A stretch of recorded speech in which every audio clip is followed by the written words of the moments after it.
नमस्कार, मी सिद्धेश ताकवले आणि आपण पाहता जय महाराष्ट्र बुलेटिनमध्ये आपल्या सगळ्यांचं स्वागत। या बुलेटिनमध्ये आपण घेत असतो आतापर्यंतच्या 3 बातम्यांचा सखोल आढावा, सखोल विश्लेषणासोबत। बुलेटिनच्या सुरुवातीलाच अर्थात बातमी आहे मोहोळांसंदर्भातली। मुरलीधर मोहोळ विरुद्ध रवींद्र धंगेकरांच्या वादासंदर्भातली ही बातमी आहे। सध्या पुण्याच्या राजकारणामध्ये आता महायुतीमध्ये मिठाचा खडा पडलाय की काय असा सवाल आता या निमित्तानं उपस्थित होतोय आणि त्याला कारण आहे ते म्हणजे रवींद्र धंगेकरांनी केंद्रीय मंत्री मुरलीधर मोहोळ यांनी केलेल्या आरोपांसंदर्भात। या वादाला आता सुरुवात झाली आहे ती म्हणजे जमीन प्रकरणावरून आणि आता आणखीनच एक आरोप धंगेकरांनी केलाय तो म्हणजे मोहोळ महापौर असताना बडेकर बिल्डरची गाडी वापरत होते असा थेट आरोप धंगेकरांनी केलाय। त्यामुळे आता हा वाद शमण्याचं नाव काही घेत नाहीये। तर दुसरी बातमी अर्थातच जरांगेंसंदर्भातली। मनोज जरांगेंनी आता सरकारला थेट इशारा दिलाय, शेतकऱ्यांना मदत करा अन्यथा निवडणुका होऊ देणार नाही असं जरांगेंनी राज्य सरकारला इशारा दिलाय। शेतकरी संघटनेच्या नेत्यांना आता अंतरवाली सराटीमध्ये बोलवणार आहे तर शेतकऱ्यांच्या प्रश्नांवर बैठक घेऊन मोठा आंदोलन सुद्धा उभारणार असल्याचा थेट इशारा मनोज जरांगेंनी दिलाय। तर तिसरी बातमी सुद्धा पुण्यामधूनच आहे। पुण्यातल्या शनिवारवाड्याच्या दर्ग्याचा वाद आता आणखीनच वाढत चाललाय। मात्र आता आणखी एक नवा ट्विस्ट यामध्ये आलाय, कारण आता यामध्ये दर्ग्याचं बांधकाम अगदी ताजं असल्याचं निदर्शनास आलंय।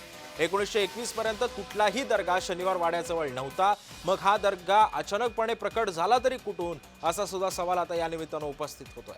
आतापर्यंतच्या या 3 महत्त्वाच्या बातम्या आहेत आणि याच 3 महत्त्वाच्या बातम्यांसंदर्भामध्ये आज आपण सखोल विश्लेषण करणार आहोत। आपल्यासोबत काही मान्यवर सुद्धा असणार आहेत। पहिली बातमी अर्थातच मुरलीधर मोहोळ विरुद्ध रवींद्र धंगेकर यांच्या संघर्षाची, दुसरी बातमी जरांगेंनी दिलेल्या सरकारला इशाऱ्याची आणि तिसरी बातमी आहे अर्थातच शनिवार वाड्याजवळ असलेल्या एका नव्या दर्ग्यासंदर्भातली।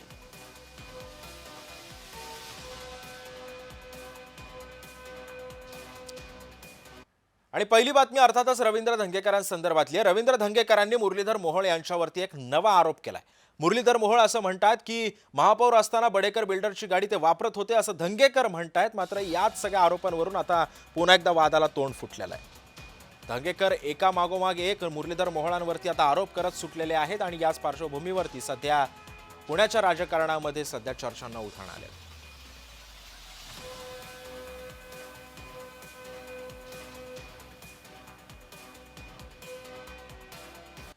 आणि या संदर्भामध्ये आमचे प्रतिनिधी रोहन कदम सध्या रवींद्र धंगेकरांसोबत आहेत, ते त्यांच्याशी संवाद साधतायत। थेट जाऊया। ती गाडी नेमकी कोणाची होती, काय ट्विट केले? बघा, विषय असा आहे की पुणे शहरातली गुन्हेगारी आणि पुणे शहरामध्ये जैन मंदिर ज्या पद्धतीनं यांनी लुटण्याचा प्रयत्न केला, एक संस्था मोडीत काढण्याचं पाप केलं, त्याच्याविरुद्ध बोलणं गैर नाही। पण मी सातत्यानं ह्याच्यावर बोलल्यानंतर त्यांचे 2च वाक्य आहेत। एक तर ते निवडणुकीत हारलेत आणि दुसरी गोष्ट ते वैफल्यग्रस्त झाले। हे 2च वाक्य ऐकायला मिळतात। पण पुणेच्या गुन्हेगारीत रोज पुणे शहरात मुर्दे पडतात, त्याच्यावर ते तुमच्याशी बोलत नाहीत। काल मी त्यांची एक कुठंतरी प्रेस ऐकली, त्याच्यामध्ये ते म्हणले की गोखले माझे मित्र आहेत आणि राहणार, म्हणजे भीष्म प्रतिज्ञा केल्यासारखं सांगितलं आणि त्याच्या कृत्याला त्यांचा पाठिंबा आहे। त्यांच्या कालच्या बोलण्यात त्याच्या कृत्याला पाठिंबा आहे, म्हणजे ह्यांची त्याच्याबरोबर लागेबांधी आहे, विषय संपलेला आहे। ह्याच्यावर उत्तर आता मी काय देऊ शकत नाही। पण त्याच्यानंतर मी बडेकर नावाचा बिल्डर आहे आणि मुरली मोहोळ जे आपले खासदार आता जे तवाचे महापौर आहेत, त्यांच्या गाडीवर लोगो हा महापौरचा, म्हणजे आमची महापौरांची इब्रत, म्हणजे जी इज्जत आहे ही त्यांच्या इथं घाण ठेवताना आपण बघितले। आणि मग त्याचा रिपोर्ट सेट मी तुम्हाला त्याचं ट्विटवर केलं की गाडी कोणाची, नंबर कोणाचा, कोणाच्या गाडीवर आहे, म्हणजे बिल्डरांच्या दारामध्ये महापौरांची गाडी, महापौरांचा लोगो, महापौरांची इज्जत त्यांच्या दारात घाण ठेवली। ह्याचं आता उत्तर त्यांनी दिलं पाहिजे। आता ते परत म्हणतील हे वैफल्यग्रस्त आहेत, ह्याला कामच नाही। पण तुमच्याकडे पुरावे काय आहेत असा प्रश्न विचारला जातोय सातत्याने। आता ह्याच्या पुढं काय, त्यांना गाडीचा लोगो आहे, गाडीतून उतरता नाही, गाडीचा नंबर आहे, गाडीचा रिपोर्ट आहे, आता ह्याच्यावर काय देऊ शकतो मी? तुम्ही सातत्याने आपण मागील काही दिवसांपासून पाहिले की जैन बोर्डिंगच्या जागेसंदर्भात बोलत होता। जैन बोर्डिंगच्या जागेसंदर्भात बोलत असताना तुम्ही सांगितलं की ह्यांची ह्या सोबत पार्टनरशिप आहे। ते म्हणाले की मी पार्टनरशिप नाही आहे, मी त्यातून बाहेर आलेलो आहे। त्याच्यामध्ये हा लुटूपुटीचा खेळ आहे। त्यांनी एवढं येड्यात काढणं, एवढे पुणेकर या महाराष्ट्रातील नागरिक आहे, एवढे त्यांना वाटतं एवढे येडे नाहीत। त्यांना म्हणजे आमच्या सहित त्यांना जे वाटतं ते मानसिक संतुलन बिघडलं, सगळे येडे नाहीत, शहाणे बी लोक या देशामध्ये आहेत, राज्यामध्ये आहेत। तर त्यांनी सगळ्यांना येड्यात काढू नये। लोकांना सगळं कळतं आहे, तुम्ही किती पळायचा प्रयत्न केला तरी तुम्हाला जनता सोडणार नाही। हे सगळे तुम्ही आरोप करताय, हे आरोप जर का खरे ठरले नाहीत तर मग आता बडेकरांच्या गाडी फोटो आहे, त्यांचा रिपोर्ट आहे, गाडी कोणाची काय सगळं जॉईंट टाकलंय. आता जर हे खोटं असेल तर मग ह्याच्या पुढची मी उत्तरं काय तुम्हाला पुरावे देऊ शकत नाही. ज्या पद्धतीने जैन बोर्डिंगच्या जागेसंदर्भात संदर्भामध्ये बोलण्यासाठी आपल्यासोबत भाजपचे प्रवक्ते एक विनायक आंबेकर सध्या आपल्यासोबत जोडले गेलेले आहेत. विनायकजी, आपण आता ऐकलं असेल दंगेकरांनी जे आरोप केलेले आहेत. माझा प्रश्न असा आहे आंबेकरजी तुम्हाला, की आता आपण दंगेकरांचे काही आरोप ऐकलेले होते. या आरोपांमध्ये नेमकं दंगेकर आता एका मागोमाग एक मोहळांवरती आता आरोप करत सुटलेले आहेत. भविष्यामध्ये आणखी काही आरोप प्रत्यारोपांच्या फैरी रंगू शकतात. पुण्याचं राजकारण सध्या म्हणजे इतिहास आहे पुण्याच्या राजकारणाला. आणि असं असताना महायुतीमधलेच नेते जर एकमेकांवरती आरोप प्रत्यारोप करत असतील तर मग महायुतीचे जे मोठे नेते आहेत म्हणजे मुख्यमंत्री फडणवीस आणि उपमुख्यमंत्री एकनाथ शिंदे ह्या दोघांनी दंगेकरांशी किंवा मोहोळांशी या संदर्भामध्ये या सगळा विषय सोडवायचा प्रयत्न नाही केला किंवा या दोघांचा बोलण्याचा प्रयत्न नाही केला किंवा ह्या दोन नेत्यांनी आता बाबा निवडणुकांचे दिवस आहेत, आपण आपापसामध्येच हा विषय सोडवला तर बरं होईल, असं नाही झालं? एक तर मोहळांनी स्पष्ट केलेलं आहे की त्यांचे आरोप हे व्यक्तिगत आहेत, चुकीचे आहेत, त्यामुळे ते काही त्यांच्या आरोपांना उत्तर देणार नाही. हा झाला मुद्दा क्रमांक 1. दुसरा, जे दंगेकर असं म्हणतात की मी प्रथम पुणेकर, मग महायुती, मग मी शिवसेनेचा, त्यामुळे माझी प्रायोरिटी मी पुणेकरांसाठी लढणं ही आहे, असं ते एका ट्विटमध्ये म्हणतात. मुळात दंगेकर हा पुणेकरांनी नाकारलेला उमेदवार आहे. त्यांनी लक्षात घ्यावं कृपा करून की पुणेकरांनी त्यांना 1.25 मतांच्या फरकाने पराभूत केलंय आणि इतर जे उमेदवार होते त्यांना मिळालेली मतं ही फक्त 50,000 होती. त्यामुळे इतरांनी मतं खाल्ली म्हणून पण नाही, पुणेकरांनी त्यांना साफ नाकारलेलं आहे. आता दुसरी महत्वाची ह्याच्यातली गोष्ट जी आहे, त्यांनी काँग्रेसमध्ये स्वतःची अशी इमेज तयार केली होती की मी मोहळांना चारी मुंड्या चित करेन आणि त्यावरती भरोसा ठेवून काँग्रेसनी मोठ्या प्रमाणावर त्यांना आर्थिक पाठबळ दिलं वगैरे पुण्यामध्ये चर्चा होती. दुसरी चर्चा अशी आहे की ते सगळं आर्थिक पाठबळ यांनी आपल्या घरातच ठेवून दिलं, ते बाहेर काढलंच नाही आणि इलेक्शनमध्ये त्यांचं दारुण म्हणजे इलेक्शन त्यामुळे ते पराभूत झाले नाहीत. पुणेकरांच्या मनात ते नव्हतेच, पण हा सुद्धा त्याला एक आस्पेक्ट आहे. त्यामुळे लगेच त्यांना काँग्रेसमधून बाहेर पडून दुसरा पक्ष शोधावा लागला. त्यामुळे हा जो एक फिरस्ता आहे, हा फिरस्ता व्यक्तिगत अजेंडा घेऊन चालतो. त्याच्याकडे पुणेकरांसाठी काही प्रेम नाही, पुणेकरांचा त्याच्यावरती कुठलाही विश्वास नाही. आणि मग ते आरोप करताना काय करतात की गोखले तुमचे मित्र आहेत, हे काय चूक आहे का? कुठल्याही एखाद्या राजकीय कार्यकर्त्याचं किंवा नेत्याचं कुठल्या ठिकाणी पार्टनरशिप असणं हे चूक आहे का? स्वतः दंगेकर हे अशा अनेक प्रकारच्या छुप्या पार्टनरशिपमध्ये असण्याचा आरोप केला जातोय. ते म्हणतात की गोखल्यांच्या कमर्शियल स्कीमची मोहळांनी जाहिरात केली, मेन्स ॲव्हेन्यू नावाच्या दुकानाची यांनी पण जाहिरात केली. लगेच कार्यकर्त्यांनी ती सगळ्या समाज माध्यमावर टाकली. त्याच्यावर यांचं उत्तर आहे की तो एक गरीब कार्यकर्ता आहे म्हणून मी त्याला मदत केली. म्हणजे आपण जे करतोय ते सगळं बरोबर आणि दुसऱ्यांनी तीच गोष्ट केली की ती चूक, अशी जी त्यांची एक विचित्र पण मानसिकता आहे. आंबेकरजी, तुम्हाला त्यामुळे असं ते वाटत नाही की आता धंगेकर सुद्धा महायुतीमध्ये आलेले आहेत, ते सुद्धा आपल्या मित्रपक्षाचा एक भाग झालेले आहेत आणि अशातच जर एखादा मित्रपक्षामधला जर माणूस जर आपल्या पक्षातल्या नेत्यावरती जर असे आरोप करत असेल तर आपण कुठेतरी याच्यामध्ये सामंजस्याची भावना घेऊन या दोघांमध्ये समन्वय साधण्याचा प्रयत्न केला पाहिजे, असं नाही वाटत? महायुतीमध्ये असं ठरलेलं आहे की त्या युतीतल्या त्या शाखेचं म्हणजे आता समजा शिवसेना आहे, तर त्यातल्या नेत्यांच्याशी बोलण्याचं काम मान्य शिंदे सर करतात. त्याप्रमाणे त्यांनी केलं. पुण्यामध्ये येऊन त्यांना जाहीर समज दिली. परंतु तरी सुद्धा त्याच्यावरती उलट उत्तर देऊन त्यांनी असं सांगितलं की मी प्रथम पुणेकर आहे आणि पुणेकरांच्या फायद्यासाठी पण करतो. आंबेकरजी, म्हणून मी दंगेकर म्हणतात की एकनाथ शिंदे स्वतः माझ्या पाठीशी आहेत, माझ्या सोबत आहेत एकनाथ शिंदेशी, असं ते ठामपणे अजूनही सांगतायत की. मग नेमकं खरं काय? तुम्ही दंगेकरांचा प्रवास जर पाहिला तर प्रथम मनसे, नंतर काँग्रेस, नंतर शिवसेना. प्रत्येक वेळेला मनसेत असताना त्यांनी काय केलं तर कॉर्पोरेशन मध्ये जाऊन दादागिरी केली, त्यांच्यावरती केस दाखल झाली. काँग्रेसमध्ये असताना त्यांनी काय केलं, अशीच बेचूट बडबड केली. त्यानंतर त्यांनी स्वतः एक पटवेकर वस्ताद तालीम म्हणून आहे, तिथल्या वसाहतीमध्ये स्वतःचा ताबा करण्याचा प्रयत्न केला. त्यानंतर लक्ष्मी रोडवरती एक वर्क प्रॉपर्टी आहे, ती परस्पर विकण्याचा प्रयत्न केला. त्यांचे जे सगळे इतिहास आहे तो असाच आहे. 2011 साली बर. कोथरूडमध्ये मनसेच्या लोकांना घेऊन त्याने एका जागेवर ताबा करण्याचा प्रयत्न केला, अशी बातमी आहे ऑक्टोबर 2011 मधली. त्यामुळे त्यांना एवढा जुना इतिहास आहे गुन्हेगारीचा. त्यामुळे त्यांची जी वागणूक आहे ती त्यांना युती धर्म पाळायचा नाही आहे त्यांनी स्पष्ट केलेलं आहे. आणि पुणेकरांचं खोटं काहीतरी असं मला कळवळ आहे असं सांगतात ते. जैन धर्मियांचं नाव घेतात. कुठलाही जैन माणूस आजपर्यंत त्यांच्या बाजूने उभा राहिला आहे असं कुठेही दिसत नाही. त्यामुळे हा त्यांचा पर्सनल अजेंडा आहे एवढं स्पष्ट आहे. आणि त्यांना जर का खालच्या स्तराला जाऊन आरोप करायचा पर्सनल असेल अजेंडा तुम्ही म्हणताय, वारंवार त्याचा उल्लेख करताय, मात्र हा पर्सनल अजेंडा नेमका काय आहे? नेमकं काय साध्य करायचं दंगेकरांना या आरोपांमधून? त्यांनी जे काही एक मोठं स्वतःला दाखवून काँग्रेसकडून तिकीट मिळवलं होतं, ज्यामध्ये पुण्याच्या काँग्रेसमधले बरेच जुने कार्यकर्ते 40-40 वर्ष काँग्रेसमध्ये असलेले काँग्रेस कार्यकर्ते नाराज झाले. पुण्याची काँग्रेस त्यांच्यामुळे संपुष्टात आली.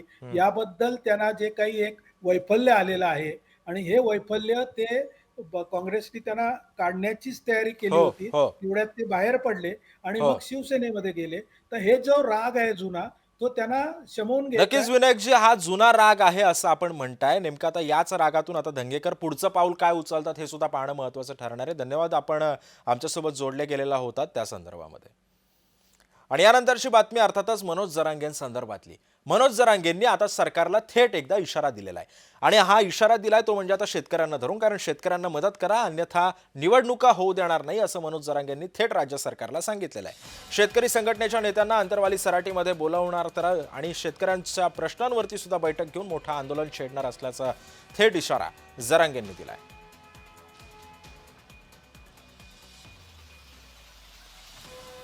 आणि या संदर्भामध्ये बोलण्यासाठी आपल्यासोबत असणार आहेत मराठा समन्वयक गंगाधर काळकुटे आणि आबासाहेब पाटील सध्या आपल्यासोबत जोडले गेलेले आहेत. आपल्या दोघांचंही स्वागत आहे जय महाराष्ट्रमध्ये. जय महाराष्ट्र. मी सर्वप्रथम गंगाधरजी तुमच्याकडे येतोय. आपण बघितलं असेल तर जरांगेंचा इतिहास बघितला असेल तर मराठा आरक्षण, त्याच्यानंतर मराठा समाजासाठी केलेलं जरांगेंचं योगदान आणि आता शेतकऱ्यांसाठीचं योगदान. माझा प्रश्न असा आहे की जर मराठा समाजाचा लढा आता अखेर यशस्वी होत आलेला असताना आता शेतकऱ्यांच्या बाजूनं जरांगे उभे राहत आहेत, शेतकऱ्यांचे नेते आता होण्याचं कुठेतरी स्वप्न पाहू लागलेले आहेत, आगामी निवडणुकांच्या पार्श्वभूमीवरती जरांगेंचा हा इम्पॅक्ट कसा फायदेशीर ठरू शकतो?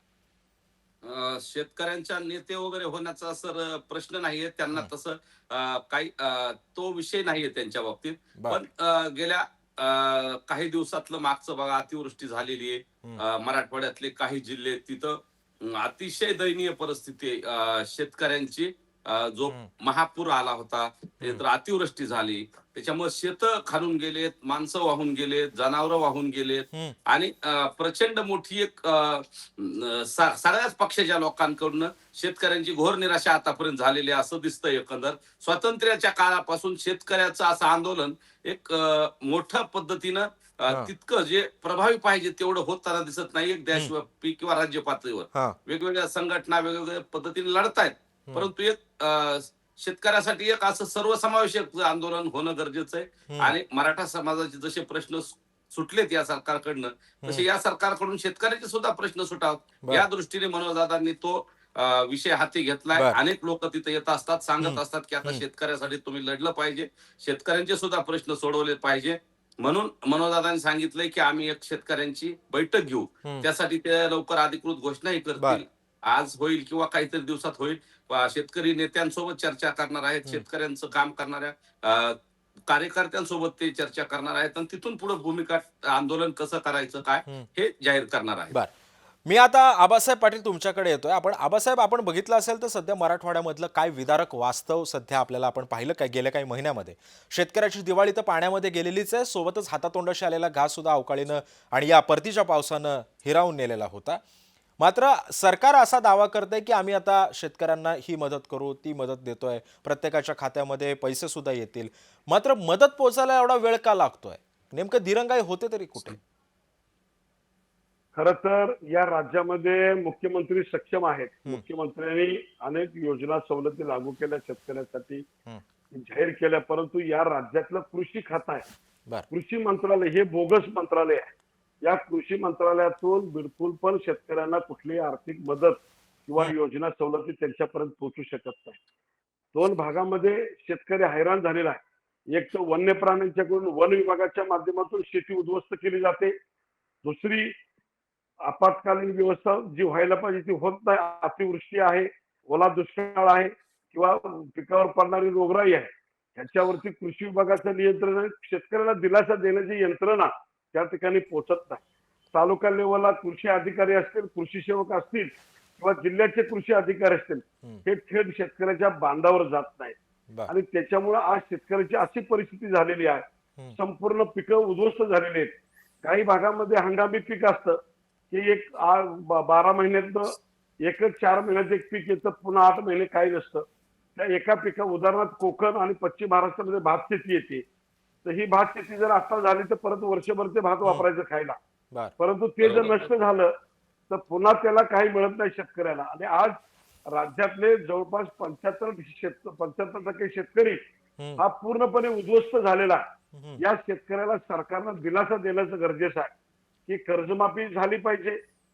ही होत असताना गरजू शेतकऱ्यांना झाली पाहिजे. त्याच्यामध्ये नियम अटी निकष लावून व्यवस्थित पद्धतीनं त्याच्यावरती हे करून मग शेतकऱ्यांना द्या. आता तुम्ही सरसकटच्या माध्यमातून पुन्हा सरसकट आपण आणणार. त्याच्यामध्ये जे उद्योजक आहेत, आमदार आहेत, खासदार आहेत, मोठमोठे अधिकारी आहेत, हे लोक मोठ्या प्रमाणात जमनी करतात आणि पुन्हा ह्यांच्यावर कर्ज असतात. आता सुप्रिया सुळे सांगतात की कर्जमाफी झाली पाहिजे आणि सगळ्यात मोठं उत्पन्न त्यांचंच आहे शेतीच्या माध्यमातून. आमच्या शेतकऱ्याचं उत्पन्न नाही तेवढं. परंतु हे होत असताना की जर ह्या पद्धतीनं सरकार आणि शासन वागत असेल, इथं सरकारचा शासनावर कुठला पण अंकुश नाहीये. या राज्यातले वनमंत्री गणेश नाईक साहेब यांचा कंट्रोल नाहीये. या राज्याचे कृषी मंत्री दत्तामामा भरणे यांचा कंट्रोल नाही.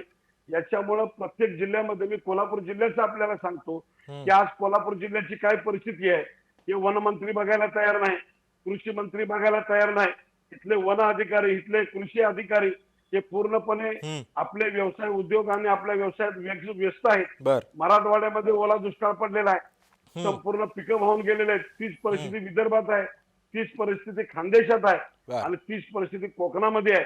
कोणतेही आमदार, खासदार किंवा संबंधित विभागातले मंत्री, पालकमंत्री हे सुद्धा शेतकऱ्याकडे बघायला तयार नाहीत. आणि फक्त हे मतदान आलं, निवडणुका आल्या की हे मात्र आमच्या शेतकऱ्यांच्या दारामध्ये. तुम्ही म्हणता निवडणुका आल्या की शेतकऱ्यांचे दरवाजे ठोठावले जातात या नेत्यांकडून. मी गंगाधर काळकुटे तुमच्याकडे येतोय.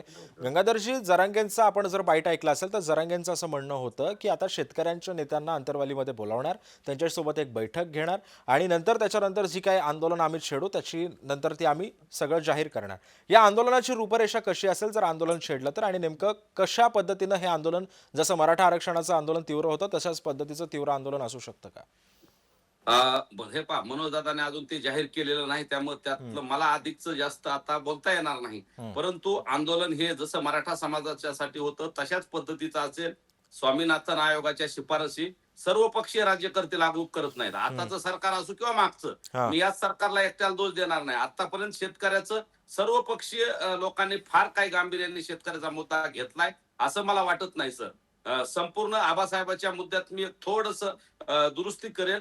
कर्ज माफीच्या ऐवजी कर्ज मुक्ती म्हणेल, कारण कायद्याला माफी दिली जाते, त्याच्यामुळं तो शब्द आबासाहेब आपल्याला थोडासा मागे घेऊन कर्जमुक्ती म्हणूया आपण. कारण हा बळीराजा जगाचा पोशिंदा आहे. या शेतकऱ्यांना पिकवलेल्या अन्नावरच आज जग टिकू नये आणि त्याच्यामुळं आपण कर्जमुक्ती हा शब्द वापरू आणि संपूर्ण कर्जमुक्ती होणं गरजेचं आहे. शेतकऱ्याला वेळेवर कृषी खातं राज्याचं, आपल्या राज्याबद्दल बोलायचं झालं तर राज्याचं कृषी खातं सबसेल फेल ठरलेलं आहे. शेतकऱ्यांचा वेळेवर बियाणं मिळत नाही, शेतकऱ्याला हवामानाचा वेळेवर अंदाज मिळत नाही, शेतकऱ्याला योजना ज्या राबवतात त्या अधिकारीच खाऊन टाकतात किंवा कागदावरच योजना होतात. हे प्रशासनाचं अपयश आहे. पण त्याचं खापर मात्र सरकारवर फोडलं जातं. कुठल्याही सरकार फक्त निर्णय घेणारा असतं, ते इम्प्लिमेंट करणारी यंत्रणा ही खालची असते. त्याच्यामुळे तिथेही शेतकऱ्याची रोज पिळवणूक होते. खतं बी बियाण्याच्या बाबतीत प्रचंड फसवणूक होते. याच्यामुळं आता एक वातावरण असं तयार झालंय की आता शेतकऱ्यासाठी मोठं व्यापक सर्वपक्षीय सर्व नेत्यांच्या बैठकीतून एक चांगलं आंदोलन व्हावं शेतकऱ्यांना. खरं गंगाधरजी, त्यामुळे आता हे आंदोलन नेमकं आता कशा पद्धतीनं छेडलं जातं आणि शेतकऱ्यांच्या मागण्या या आंदोलनानंतर तरी पूर्ण होतात का हे सुद्धा पाहणं महत्त्वाचं ठरणार आहे. गंगाधरजी आणि आबासाहेब, तुमचे दोघांचे सुद्धा आभार. तुम्ही वेळात वेळ काढून या आमच्या चर्चासत्रामध्ये सहभाग घेतला त्याबद्दल. आणि यानंतरची बातमी अर्थातच पुण्यामधून. पुण्यातल्या शनिवार वाड्याच्या या दर्ग्याचा वाद आता वाढतच चाललाय. मात्र आता आणखी एक नवा ट्विस्ट या प्रकरणामध्ये आलाय, कारण आता यामध्ये दर्ग्याचं बांधकाम अगदी ताजं असल्याचं निदर्शनास आलंय. तसं बघायला गेलं तर 1921 पर्यंत कुठलाही दर्गा शनिवार वाड्याजवळ नव्हता. मग हा दर्गा अचानकपणे प्रकट झाला तरी कुठून, असा सवाल आता उपस्थित होतोय. पुण्यातल्या शनिवार वाड्याच्या दर्ग्याचा वाद आता आणखीनच वाढत चाललाय. मात्र आता एक नवाच ट्विस्ट यामध्ये आलाय, कारण आता या सगळ्या पार्श्वभूमीनंतर आता नेमकं काय होतं आणि काय समोर येतं हे सुद्धा पाहणं महत्त्वाचं ठरणार आहे. आणि या संदर्भामध्ये बोलण्यासाठी आपल्यासोबत असणार आहेत हिंदुत्ववादी कार्यकर्त्या विद्या घटवाई. विद्याजी, स्वागत आहे तुमचं जय महाराष्ट्रामध्ये. स्वागत. मला सांगा की हा दर्गा नेमका तिथे आला तरी कधीपासून, आणि त्याच्यावरती तुमचं लक्ष नाही गेलं का हिंदुत्ववादी कार्यकर्त्यांचं कधी? नाही, एक दर्गा जो आहे तो आम्ही सगळ्यांनी मिळून घालवला होता. बर. आता हा नवीन दर्गा कुठनं आलाय हे हा. आम्हालाही माहिती नाही. बर.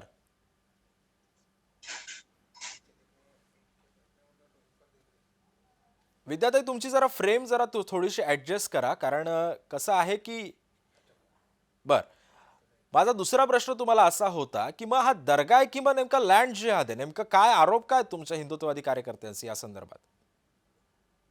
तर आरोप म्हणजे आता शनिवार वाड्यावर जे झालंय हा. ते मुस्लिम लोकांनी जे केलंय त्याच्यावरच आमचा आरोप आहे की पूर्ण मुस्लिम बायका त्यांच्या काय म्हणतात ते नमाज जे पडतात ते त्यांच्या नमाज तिथे पडू शकत नाहीत, मग इथे कसे पडू शकतात त्या? हा. हा असा आमचा पहिला आरोप आहे. पण विद्याजी, जर तुम्ही बघितलं असेल तर पुण्यामधला इतिहास हिंदुत्ववादी संघटनांचा खूप आधीपासूनचा आहे. तुमचा एवढा आक्षेप जुना असून तो मग हटवला का नाही जाते दर्गा? मग तुम्ही नुसते आक्षेप घेऊन करताय तरी काय मग तिथे? कारण जर पुण्यामध्ये शनिवार वाड्यामध्ये जाऊन जर तिथे काही जण जर नमाज पडत असतील, तिथे तुम्ही जाऊन शुद्धीकरण करता आणि हीच तुमच्या डोळ्यासमोरची गोष्ट आहे, तरी सुद्धा तुम्ही त्याच्यावरती अजून आक्षेप घेतला नाही, तो हटवला नाही. मुळात म्हणजे तो दर्गा हटवणं आधी काम होतं ना, अनधिकृत असला तरी. पण आम्ही लढा देतोच आहोत. मग अजून हटला का नाही?